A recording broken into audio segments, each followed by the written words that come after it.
नमस्कार दोस्तों, मेरा नाम है रितेश और मेरे चैनल पे आपका स्वागत है।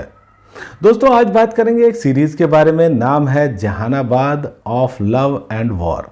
आई है सोनी लिव पर। शो रनर हैं सुधीर मिश्रा, डायरेक्टर हैं सत्यांशु सिंह और राजीव वर्नवाल।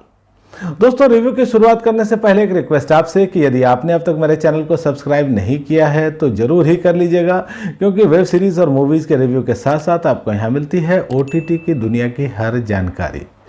तो दोस्तों, शुरुआत करते हैं स्टोरी लाइन से। और यहाँ कहानी है जहानाबाद की 2005 की।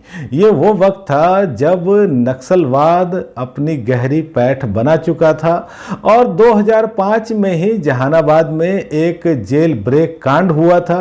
तो उसी की पृष्ठभूमि में यहाँ हमको एक कहानी दिखाई गई है और उसकी पृष्ठभूमि में एक प्रेम कथा भी चलती होती है। ये प्रेम कथा है कस्तूरी की और अभिमन्यु की। कस्तूरी जहानाबाद कॉलेज में इंग्लिश लिटरेचर के स्टूडेंट हैं और उसी कॉलेज में अभिमन्यु एक प्रोफेसर बन करके आते हैं और फिर इन लोगों की कहानी एक अलग ट्रैक पे ही चलने लगती है। दोस्तों, इस सीरीज की जो कहानी है वो अच्छी है, लेकिन इस कहानी के साथ जो ट्रीटमेंट है वो थोड़ा सा शॉकिंग लगता है, वो थोड़ा सा अनएक्सपेक्टेड लगता है। इसकी राइटिंग कई जगहों पर आपको कमज़ोर दिखती है और यही हाल डायरेक्शन का है। दोस्तों, सुधीर मिश्रा का ये फेवरेट सब्जेक्ट रहा है नक्सलवाद और प्रेम, और उन्होंने एक बहुत ही ज़बरदस्त फिल्म भी बनाई है हज़ारों ख्वाहिशें ऐसी। लेकिन यहाँ कुछ चीज़ ऐसी ज़रूर लगती है जो थोड़ी कम है, थोड़ी खटकती है। अब इस सीरीज़ में आपको एक शहर दिखता है, सोसाइटी है, जातिवाद है, क्लास कन्फ्लिक्ट है, एक पॉलिटिकली मोटिवेटेड और करप्ट पुलिस भी आपको दिखती है और वोट बैंक की राजनीति भी दिखती है। और इन सब के बीच में एक प्रेम कहानी है जो कहीं से अपनी जगह बना रही होती है। तो ये सब चीज़ें ऐसी हैं जो देख करके हमको ठीक लगता है। और दोस्तों देखिए, इस सीरीज़ की जो शुरुआत है वो काफ़ी थ्रिलिंग होती है, काफ़ी सरप्राइजिंग तरीके से होती है। एक दूल्हा है, वो जा रहा है शादी करने के लिए, बाराती नाच गा रहे हैं और अचानक कुछ बंदूकधारी लोग आते हैं और दूल्हे का अपहरण कर लेते हैं। लेकिन इसके बाद जो होता है वहाँ कुछ ज़्यादा ही नाटकीयता हमको दिखती है। तो दोस्तों, इस सीरीज़ में देखिए, मुझे लगता है कि सब कुछ दिखाने के चक्कर में ये कहानी बार बार थोड़ी स्लिप होती रहती है और यहाँ रोमांटिक एंगल को भी कुछ ज़्यादा ही जगह दे दी गई है। तो जो शुरुआती एपिसोड्स हैं वो काफ़ी स्ट्रेस्ड लगते रहते हैं और यहाँ तक कि बोर भी करने लगते हैं। लेकिन 5th एपिसोड में जाकर के एक बड़ा टर्न यहाँ आता है और उसके बाद कहानी गति भी पकड़ती है। लेकिन दोस्तों, यहाँ इमोशन का लेवल उतना हाई हमको कभी लगता नहीं।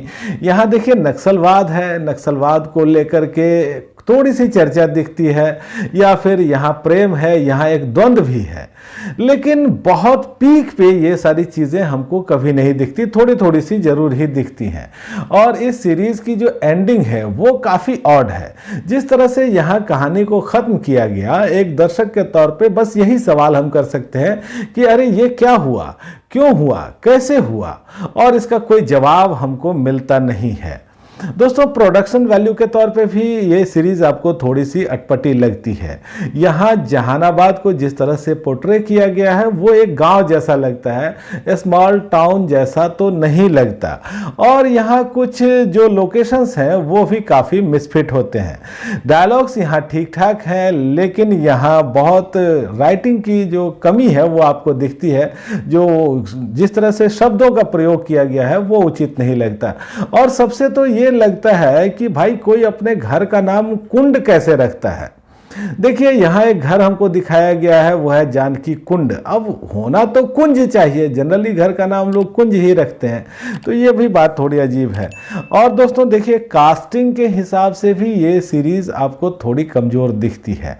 अब देखिए, यहाँ रजत कपूर एक पॉलिटिशियन की भूमिका में है। वो बिहार के एक पॉलिटिशियन है, देसी नेता है, लेकिन इस रोल में वो बिल्कुल ही मिसफिट है। रजत कपूर का जो एक अपना उनकी जो एक अपनी पर्सनैलिटी है जो उनके चेहरे पे एक सौम्यता दिखती है वो यहाँ उस रोल में फिट नहीं होती है। और यही होता है परम्बत चट्टोपाध्याय के साथ। वो एक हार्डकोर नक्सली बने तो हैं लेकिन दिखते नहीं हैं। हर्षिता गौर है यहाँ और बहुत ही ज़बरदस्त वो लगी हैं, बहुत ही अच्छी उन्होंने एक्टिंग भी की है।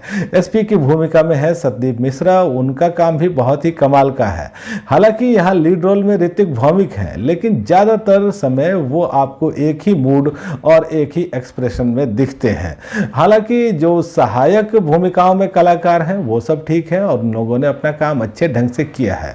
तो इस सीरीज का जो म्यूजिक का डिपार्टमेंट है वो भी काफी तगड़ा है और एक दो जो गाने हैं वो बार बार सुनने लायक हैं। तो दोस्तों इस सीरीज में आए हैं 10 एपिसोड्स 30 से 35 मिनट के आसपास के। यहाँ एक दो जगह पर किसिंग के सीन आपको दिखते हैं, गाली गलौज है।